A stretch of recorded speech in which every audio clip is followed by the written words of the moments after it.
Les camions Silverado assurent confort, sécurité et toutes les commodités afin de sillonner nos routes enneigées vers nos magnifiques sentiers.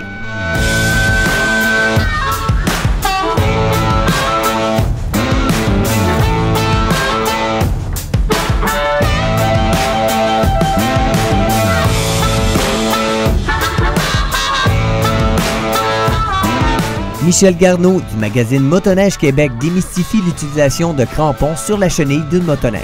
Bon, là, aujourd'hui, on va faire une démonstration des distances de freinage pour deux motoneiges qui sont, dans le fond, très semblables, à l'exception qu'il y en a une qui est cramponnée et qui ne l'est pas. Donc, ce qu'on va faire aujourd'hui, on va poser des cônes pour simuler une ligne d'arrêt.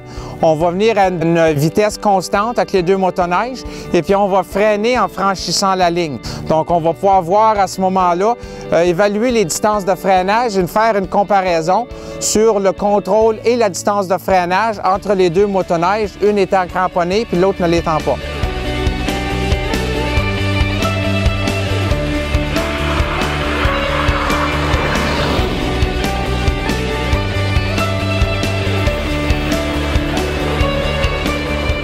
Si on regarde la surface de la glace où on a fait le freinage, on peut observer ici, il y a des marques d'adhérence qui ont été faites par les crampons.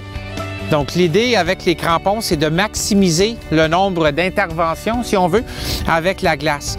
Donc on le voit ici, là, à partir du moment où on a appliqué les freins là-bas, là, que ça a mordu tout le long ici, c'est ce qui nous a permis de réduire de beaucoup nos distances de freinage. Donc c'est ça qui améliore votre sécurité.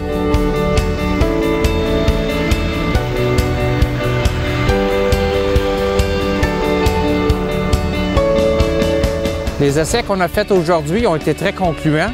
C'est assez évident que les crampons sont un dispositif de sécurité qui améliore non seulement le freinage, mais le contrôle, le maintien du contrôle dans les virages en freinage. Donc, et d'ailleurs, ça vient y appuyer les résultats qui ont été découverts dans des recherches beaucoup plus étoffées que ce qu'on a fait aujourd'hui. Mais je pense qu'il n'y a plus l'ombre du doute à ce que la valeur qu'apportent les crampons dans la question de sécurité pour le motoneigiste. La sécurité à Dérizy. Cette capsule vous a été présentée par Woody's Traction et Contrôle pour la sécurité à motoneige.